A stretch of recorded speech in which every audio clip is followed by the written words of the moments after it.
All right, everyone. Well, good afternoon. Thanks for joining us today. Some people might continue to trickle in, but I'll go ahead and get started. If you haven't had a chance to answer the poll that has popped up on your screen, go ahead and feel free to do that before I end it here in just a minute so you can see some of the results. But what I asked is, what are some of your concerns when it comes to negotiating? What are your biggest fears? What do you feel like your obstacles are? And so sometimes people will say, what if they say no? That fear of rejection is pretty intense. Sometimes people feel like they don't have confidence. Sometimes they feel like they might lose the offer. Or other times people might be ready to negotiate. So I'll end the poll here. And then here are the results. So my name is Cassie, and I am an assistant director in the Career Planning and Development Office. And my interim director, Carrie Lee, is on as well today. She may jump in and add some information as we go through. And so you can see just how some people have answered this poll of what their fears are. So, what if they say no? It is a possibility that the employer may say no, but depending on what you ask for, it's important to let them fill some silence. So after you ask or negotiate for a higher salary, sit with that silence for a minute. You can ask them to explain, and then you can react and tell them how you add value and justify your choice and explain your request as well. If there's a lack of confidence, sometimes confidence will come after you do the thing, not before. So it's better to ask and know the answer than just to accept the first offer. And then fear of losing the offer is a big one that people have. And so it's important to make sure you're asking politely and respectfully. But companies do expect you to negotiate a job offer on some level for the most part. And a fidelity study was done in 2022, and it found that 85% of Americans who counteroffered on salary and or other compensation benefits were successful and got at least some of what they asked for. So that's why it's important. It's always good to ask and see what they say. So if you are ready to negotiate a job offer, then that means you've been given one. So congratulations. And so there are a couple of first steps for when you're starting to decide how you might want to negotiate. So first things first, when they say, hey, you've been offered this job, you could say, thank you so much. I'm very excited. And can I please have a copy of the offer in writing? And so then they can send that to you via email where you can consider all of what they're offering and look it over. You also want to ask how long you have to decide and get back to them with an answer. Sometimes this can be like up to a week amount of time. Sometimes it can be a couple of days. So we'll talk more about timeline in a second, but you want to know that information before you hang up the phone with the job offer. And then thirdly, you're going to consider all of what they're offering. So we'll talk through what this means in a minute as well. Something to keep in mind is if a job offer feels too good to be true or something doesn't feel right, don't commit to it. You can check our avoiding fraudulent job postings in our connections page to learn more about some common red flags. But sometimes if it feels too good to be true, it can be. So follow your gut instincts. Don't commit if something feels a little off. As far as timeline goes, like I said, you're typically given a few days to a week to make a decision. Them asking you to decide right there on the phone call is typically one of those red flags. You should have some time to look over the offer in writing, have some time to consider all that they're offering. So just keep that in mind. If the timeline does feel really short to you, you can always try and ask for more consideration time. You know, say, I need to think this over with my family. I need to take a look and sit down and read the offer that you're sending me. And so I need some extra time to do that. And that's okay to ask for. And you may want to take inventory of some of your career values. So consider what is most important to you in your career. There's no right or wrong answer, but it's just about finding a job that's congruent with your key values. And this, knowing your values, knowing what is most important to you, what are your highest priorities, will help you in this negotiation process. So after we're done today, I will send out this presentation with the links in it, but you can access this life values inventory and take it for free and learn about some of your common values if you feel that that is fully unknown. I've listed some common ones here that people appreciate often in their careers, like autonomy, flexible schedules, ability to be creative, job security, finding meaning and purpose, and things like that.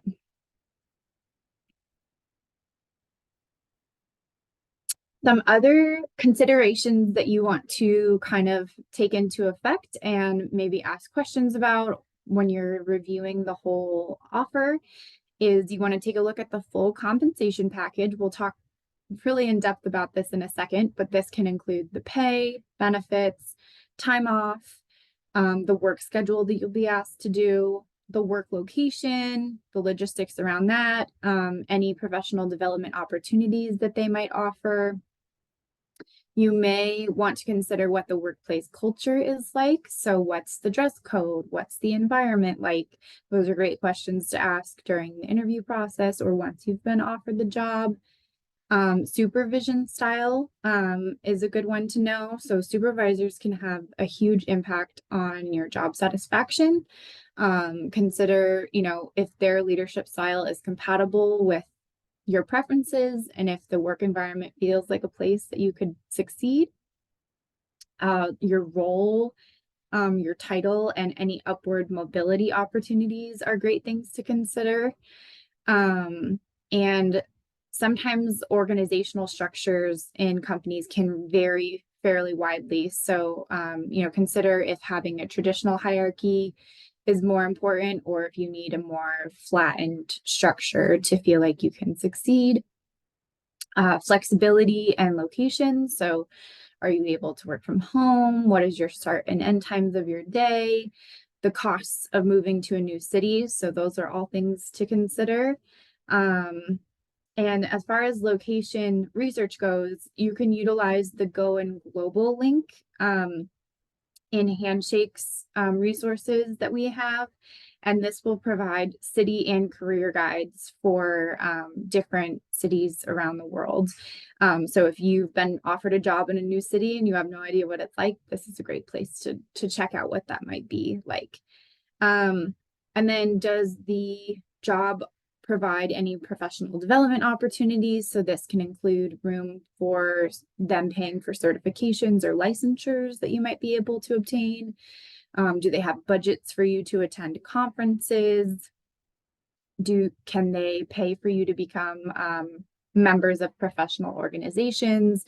Do they offer tuition assistance, remission? Those are all things that you can ask as well and consider in the offer.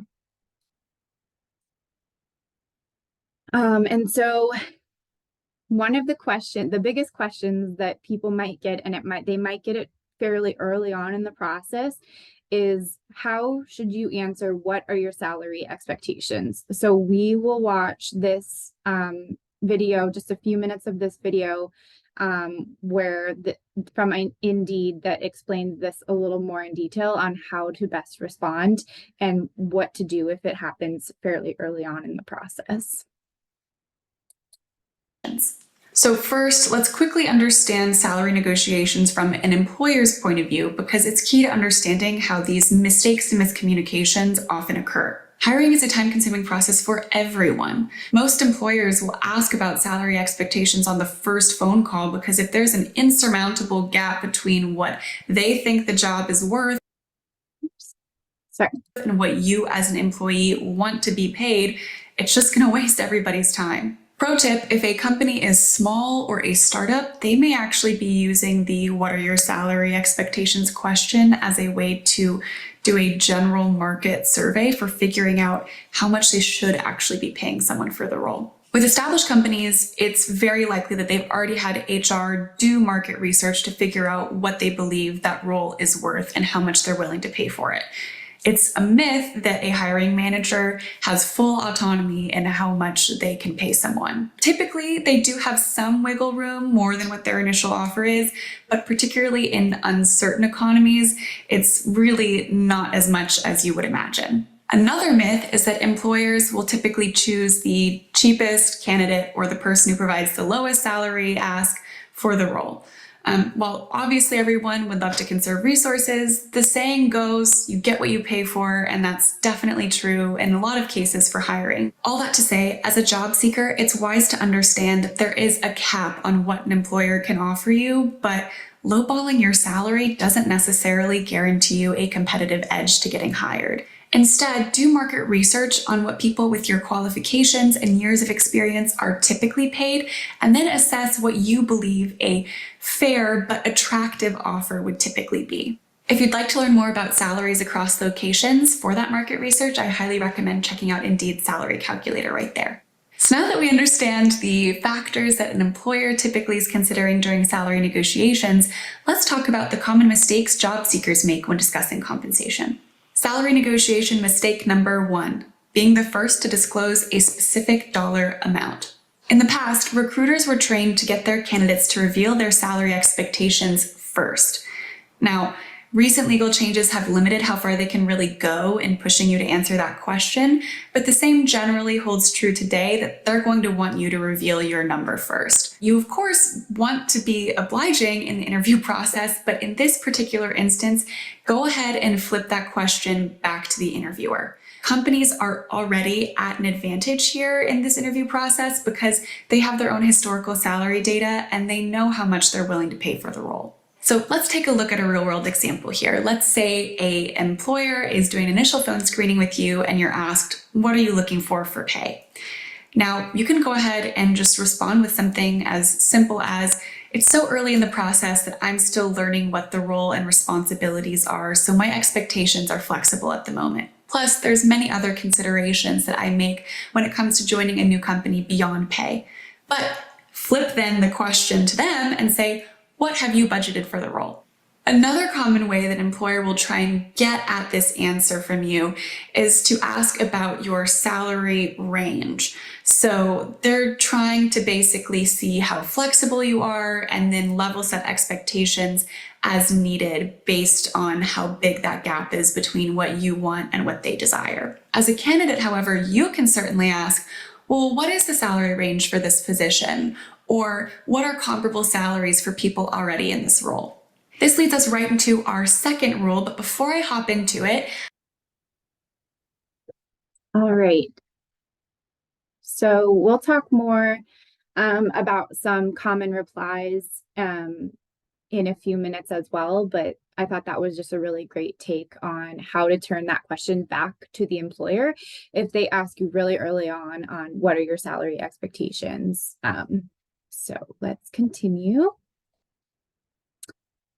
So when you're taking a look at that compensation package in the job offer, there are so many things that are included in that. So when you're considering what you're being offered, the compensation package is way more than just what your base salary is. Salary can include the base salary. It can include commissions. It can include any chances for bonuses, relocation packages, and then benefits are range far and wide, but typically they include health insurance, supplemental insurances like life insurance, vision, dental, pet insurance, retirement benefits, so 401k matches or pensions, equity within the company is something you may be offered. And then, what are they offering as far as your time off? So this can include sick days, vacation days, what holidays does the company observe, what schedule is that. Sometimes companies will offer separate mental health days. You may want to look into maternity and paternity leave and what that company offers for that. If they offer any support for childcare needs. Some companies may have wellness incentives that are specific to that company. Like if you go to the doctor every year and show that you're trying to take care of yourself, then your health insurance may be discounted slightly because of that. Different things, different programs you can participate in. Professional development funds. So as we talked a little bit about before, what are they able to fund as far as certifications or attendance of conferences or educational stipends?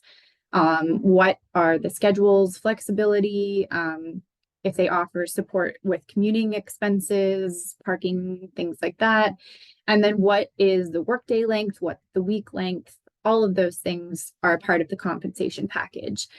And some of these things can be included in your negotiation. Maybe not all of them, but that is important to consider when you're taking a look at all of what you're being offered in the job offer. So when you're starting to analyze an offer, you want to make sure that it's really clear. So it's really acceptable to ask questions about what you're being offered before moving forward. And so review information that they might have shared with you about the healthcare benefits and different employee perks. They may have shared this with you during the interviewing process or on the company website. And then if you can't find clarity in that, in what they've sent over to you, it's very acceptable to go back to them and ask some clarifying questions on that. You want to understand the timeline that you have to accept the offer and when you would start work.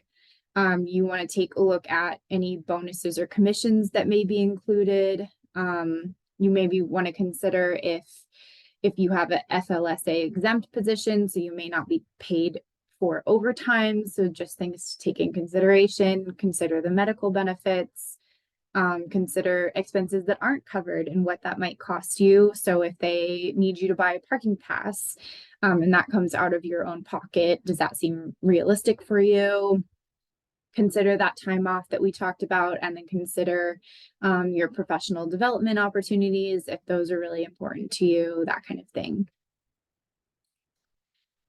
So new college graduates actually underestimate their starting salaries by almost $10,000. And this was that same study that Fidelity had published in 2022 and was reported on by CNBC.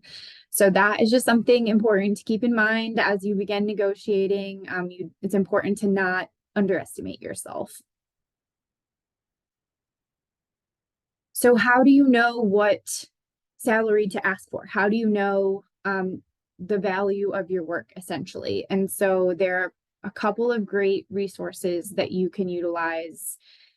They're linked in this presentation or you can just Google to find them. But Glassdoor, PayScale, ONET, and then the U.S. Bureau of Labor Statistics are all great places to research by your industry or your job title and your location to find out what other people in that vicinity and that industry and that role are being paid, and see if that's commensurate to what you are being offered. So compensation should be aligned directly with the job responsibilities of the role. So you should be paid for what you're doing on a day-to-day basis. You also want to take into account, when you're doing that location research, the cost of living analysis. So if you're considering moving to a more expensive city, you can use the NerdWallet calculator and put in your, what your current monthly expenses are in your current city, and then see what you would need to make in a more expensive city to maintain your standard of living. So that's all great research to continue as well, because if you're in a more expensive city, then people might be being paid more for living there and doing a job that would be similar somewhere else that they might be making less at.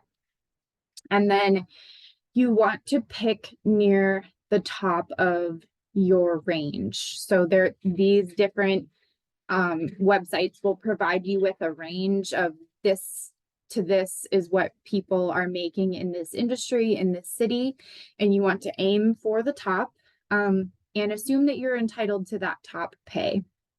The employer will almost certainly negotiate you down, and so you need some wiggle room to fall.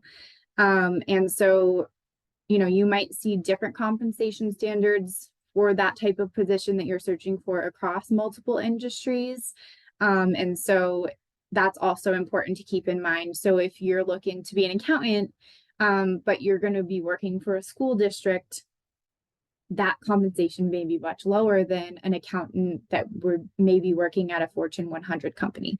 So just keep all of that in mind as you kind of conduct some of your research to learn the value of your work and what to expect in an offer. So I've done a couple demos on what it looks like to do some of the research within these different companies. So for Glassdoor and PayScale, you do have to create an account and provide some data so that you can access their data for free. The data you provide is anonymous, but it's important for it to be useful data for them to add to their repertoire. So the steps you go through on Glassdoor is you create your account, you create a login, and then you have to answer a few questions about a current or previous employment that you've had. And again, these are anonymous. You can choose to rate a company. You can provide your current or former salary information from a job you've had. There are a couple of different options. It's okay to be vague if you do a rating or a review, but valid information is necessary to keep the site working well. And just remember that even though it is anonymous, it's important to maintain professionalism in this. So once you've done that, you go to the salaries option, and then you can search by title and location. And so I searched for marketing coordinator in the St. Louis area, and this is what popped up. So this is that salary range that I was talking about. And so typically you can, adjust by experience and adjust by industry, as I talked about before. If you're going to be working for a school district versus a Fortune 500 company, those are things to take in consideration. And so it kind of shows base pay and then additional pay. And so that additional pay may be included in bonuses or different things like that. And so anywhere within this range of what people might be making, the average is that 55,000. Some of the more maybe entry level positions could be closer to this 46. And then some people who have been in the role or the industry or had prior experience from another industry, because this experience is set to fairly low, that could be why they're in this range here. And so when you're looking at what you're asking for, you want to pick a number in this higher category so that the employer has room to negotiate, because they're going to try to negotiate you down. So you don't want to start too low, essentially. And there are a couple of other examples here. So for PayScale, you want to select that you're accessing the employee reported data and create an account. You fill out some prior salary information. Again, you can be vague, but valid information is necessary. Then you select 4 individuals and you select salary research. And then very similarly, you search by job title. The city, selecting a city is a little bit more difficult on PayScale, but if you click go see all cities, then you could find St. Louis in that list. And so for this one, the title was marketing specialist in St. Louis, and this is the range as well. So it's a little bit different from the range that we saw on Glassdoor. So that's also something to keep in mind. You may get some different results, so you can kind of combine them all for a more educated request. So the base salary, there's bonus amounts that have been broken down here, and then the total pay altogether.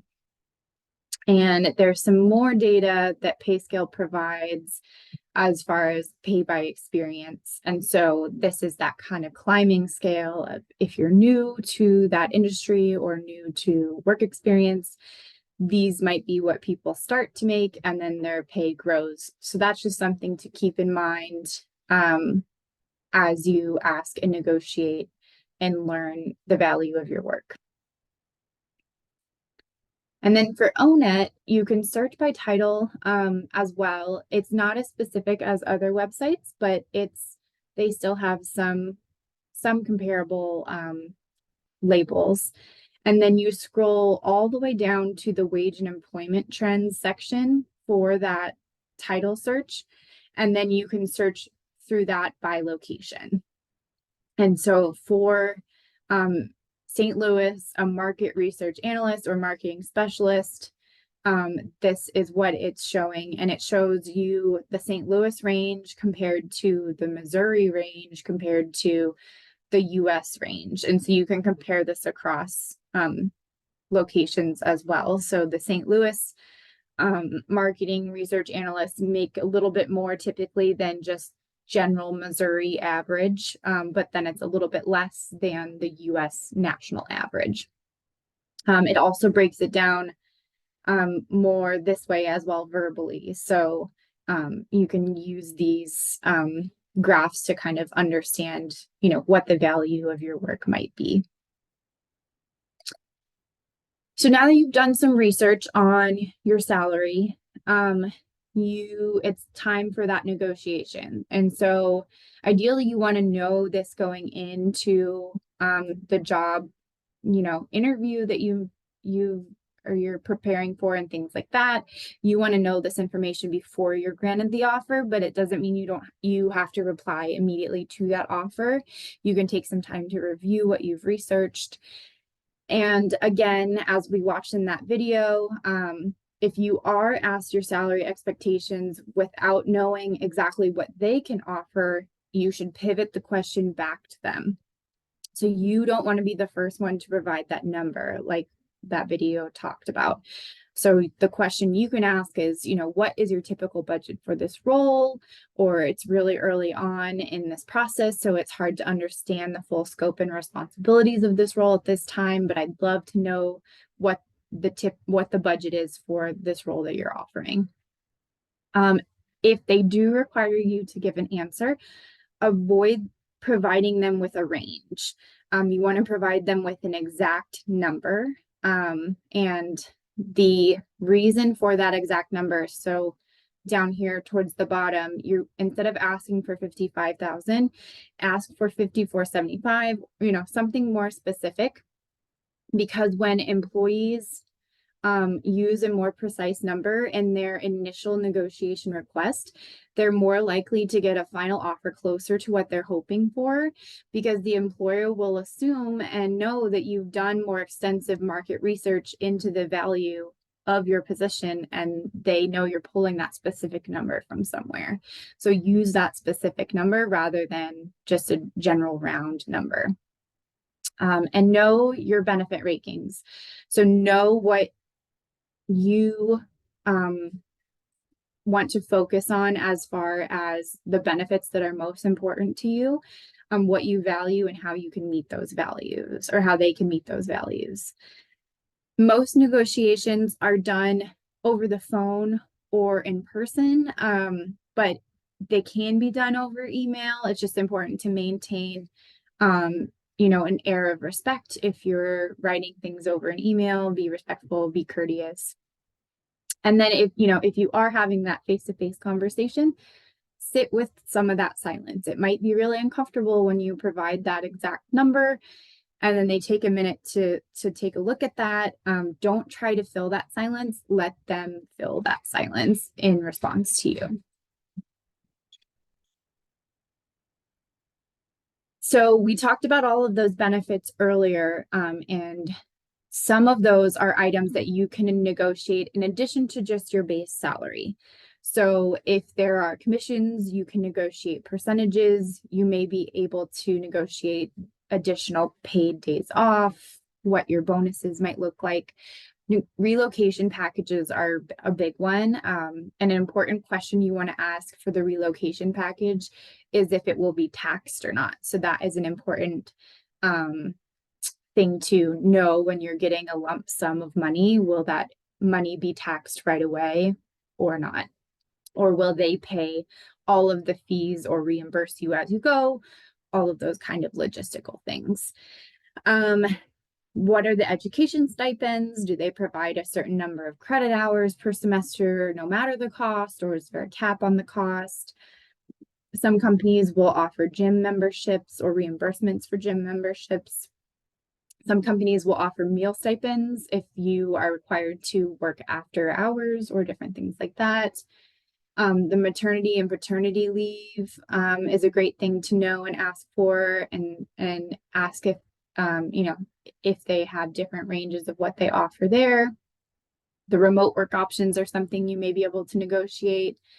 If you feel like they are just really locking you into a really low salary range, something that some people have found successful is, okay, well, this money amount that you're offering me is not equitable to the amount of responsibilities that this job is holding. So how about we negotiate for this position to have less responsibilities to fit that lower salary range? So that's something you could try. Some people have been successful at negotiating fewer work days. So 4-day work week. If you work 10-hour days instead of 8-hour days, you get that 5th day off kind of thing. You can negotiate when you may be able to start working for them, and then negotiate when the benefits may start. So if you started in the middle of a month, your health insurance benefits may not kick in until the 1st of that next month. So that's something you can ask for and negotiate for, is having your benefits start earlier. So these are all things that you can take into consideration when negotiating beyond just looking at the base salary. And so we'll take a look at maybe some sample negotiation language now. So a company may say, what are your salary expectations?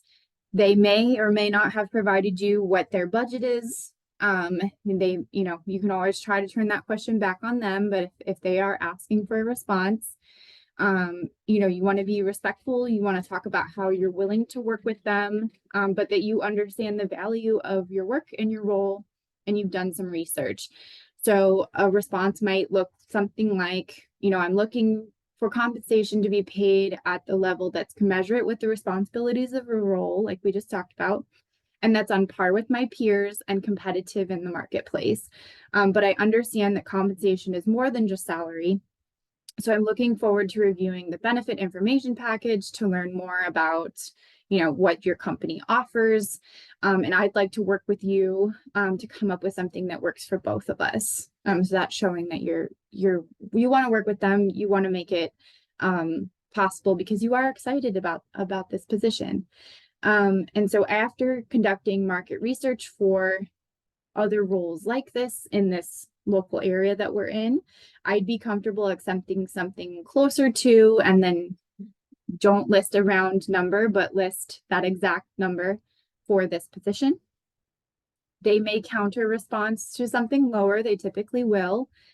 And so if you feel that you are okay with accepting that counter offer, but you want to get a little bit more, based on your work value, you can reply back with something like, would it be possible to add in, and then this is where you add some of those other benefits, things that are most important to you, like more vacation days or a higher percentage for my 401k match or a hybrid work schedule into my contract instead, since we can't agree on this number.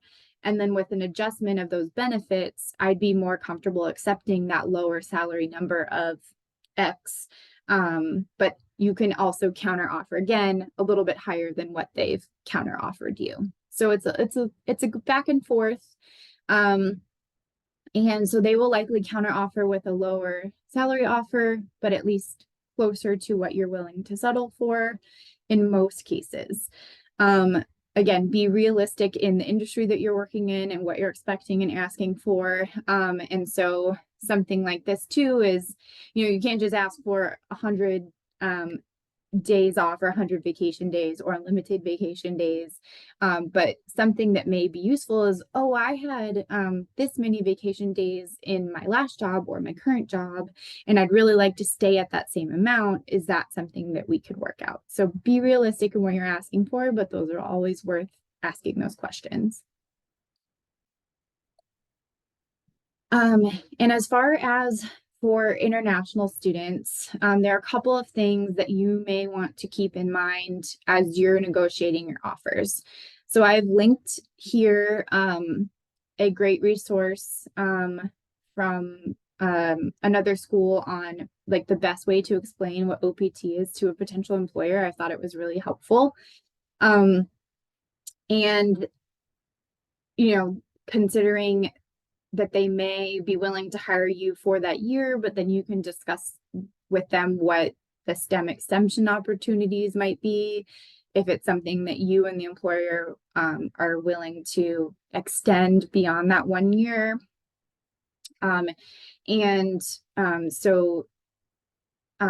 You know, you may want to ask an employer, are you open to potentially sponsoring me in the future, even though you don't need to sponsor me right now because I'm on OPT? Most companies, it's important to understand that most companies won't right away commit to sponsorship, but you have to give them some time to work for them and, you know, show them your value and show them, you know, all that you can do. And then, you know, after that year or maybe at your 6-month review, that's something you can revisit and say, would you be open to sponsoring me to keep me here beyond this year time? So don't immediately be disappointed if they're not willing to have that conversation right away, but you can always ask and see, you know, is there potential sponsorship in the future? And then the company may also have policies regarding green card sponsorship as well. So you can ask to take a look at what those policies are. Carrie, did you have something to add? Yeah, and I just wanted to mention too that it's really important that I would say you be your own advocate if you are an international student. So the more that you understand the options available to you and like what you can do with your work authorizations, that's really helpful because some companies are larger, they have, you know, attorneys on staff that understand processes in HR. A lot of small mid-sized businesses don't really understand things. So it's important that you know what your options are, what's realistic, and also timing. So, you know, if you're thinking, well, I'd love to have someone be willing to sponsor me for an H-1B down the road, there's a very specific time frame for that. You know, like if applications are submitted in March, you need to be talking to your employer, you know, build in that time that the lawyers, the company can submit the paperwork on time. So those are things that you all, you know, kind of need to research and take responsibility for yourselves. But yeah, it is often not something that they're just going to initially offer to you as a newer employee, and especially if you have less experience in the field too. Yeah, like Carrie just said, it's really rare to go from being a new graduate to immediate sponsorship. But that is why, you know, the OPT system is great because it gives you that time to kind of show your value and, you know, ask a little bit later on as well. Another thing that might occur for you is you may get multiple offers from multiple different positions that you've applied for. And so you can use these offers to your advantage. So letting one company know that you are being offered something by another company can help increase maybe what they might offer or be willing to settle with you on. So, you know, other employers might be considering you or have extended full offers. So letting, you know, them know that, and this might result in a more favorable offer on your part. So you can use current offers that you have to help negotiate higher salary or better benefits. So you could say company X is offering me this, but I'd really love to work for this company. Is there a way we can work out, you know, a higher offer based on what I'm being offered at this company? Your values, you can say, you know, your values align better with this one company. This is my first choice. I really like to work for you, but this is what I'm being offered elsewhere. Can we find something that we can meet in the middle on? So you can definitely use those multiple offers to your advantage if you'd like to. And then, you might have what we call like a no-go offer. And so if they're not willing to pay you what your work is worth, what the market salary is competitively wise, you can decline an offer. And so there are a couple of things to consider here. So, not every job is right for every person, and that's okay. The interview gives, you an opportunity to decide if you like them just as much as if they like you. And so you can be willing to walk away. Just can remember to be polite in that. So it's okay to say no, thank you. You're not the first person to have rejected a job offer before, and that position will likely be filled by another candidate. Don't delay them in giving them your answer. Give them your answer once you've made your decision in that time frame that they've given you. And they may appreciate your answer. If it's not a right fit for you, declining that job is the right thing to do, because hiring someone and going through that whole hiring process is really expensive. So it's better than accepting a job offer that you're unsure of and then resigning a few months later. This is so much more costly for the company and for you and your time. So they're going to appreciate you being honest with them. Remember to say thank you. So there's something that kept you interested in one another throughout the rounds of interviewing. So be sure to maintain that relationship and that bridge and say thank you, and leave that good impression, because you never know if you may want to work for that company in the future, or someone might know you and they move to a different company and you may end up working for them elsewhere. So remember to maintain that relationship, and say thank you. And be professional when you talk about it with other people. So don't badmouth the company or a specific person or an organization. You want to not burn those bridges, be respectful. If you do feel like you were asked illegal or uncomfortable questions, you can definitely chat with one of us here in career planning to talk through different options you might have for that. But it's not appropriate for you to speak ill of someone in a rejection letter or different things like that. And oh, go ahead, Carrie. Oh, and I was just gonna say, so yeah, like Cassie mentioned, sometimes it is just the right choice to turn down a job, isn't gonna be a good fit for you. That's okay. That happens. When you decline the company, it's up to you what you want to say. And, people move.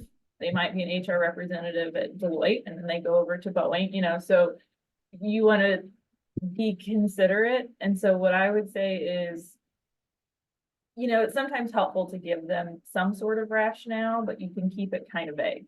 So if it really was like the pay was way off sort of the market rate, or you wanted more work from home flexibility, sometimes that actually can be helpful to HR. So if they're like, well, all of our top candidates turned down this position because we don't offer any ability to work from home ever, that might help out future people if they can kind of have a more demonstrated case for that, to let them know that that was a deal breaker for you, even though you appreciated all these other great things about the opportunity. If it's more of like this is not a right vibe for me, I don't really like the people, this seems kind of like a dysfunctional workplace, then I would just keep it very vague. I wouldn't comment on that part, but just kind of say like, oh, thank you so much for the opportunity. It seems like this isn't maybe quite the direction that I was looking to go, or, kind of keep it more general, like you found another opportunity or something like that. Yeah, that's a great point. Yeah, they can take some of that feedback that you've given them. And so it's important, they've given you an offer in writing, so it's important to give them a decision in writing. Typically, whether you're accepting or declining, they will ask for that. And so you can, in this letter, you can thank them for their time, and be professional and concise in that. And don't feel bad about it. Not every position is going to match what you're looking for. And so you don't have to feel obligated to accept a position just because it was extended to you. So, like Carrie said, it might not be the right fit. The company might be, feeling dysfunctional or things like that. And so it's totally on you, and you can definitely decline if it doesn't feel right. So just some final thoughts, some key reminders. So remember to request that written copy of that final offer before accepting or declining.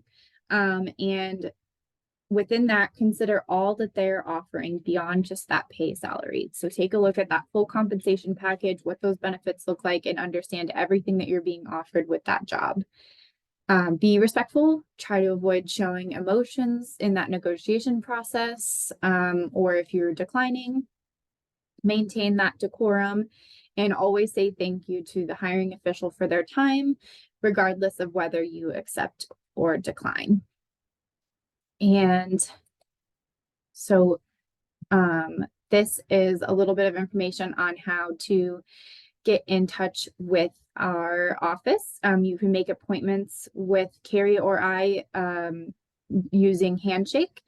And so we can, help discuss more things in depth if you ever want to. And now we will take time for some questions. And one thing I also just wanted to reinforce, Kathy, is, I think at the end of the day, what's going to be most successful is that you want to demonstrate your value to the company. So, wherever you're at in your career, whether you're more entry level or more experienced, but what are you specifically bringing to the table? So, specific knowledge from your degree programs, professional certifications, skill set, experience with particular areas, because that's going to help them want you and do what they can to keep you and get your talent. Because, I know it's a not great economy right now. Everybody always needs more money and things, but just saying, well, I need more money because life is expensive isn't really an effective strategy with the company, because they don't really care at the end of the day that, like, it's, more expensive for you because your rent has gone up or childcare has gone up. So you want to kind of make the case that here's the value that I'm adding and I'm bringing, and that's why I deserve this amount of money. So the more that you can keep to that value argument, I think the better off it'll be. Yeah. So if anyone has any questions, you can put them in the chat or you can unmute and ask.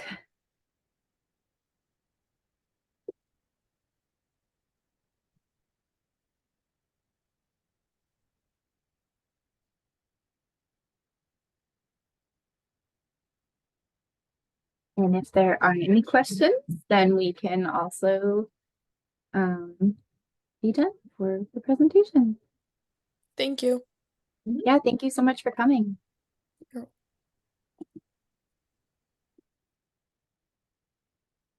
All right, well, I hope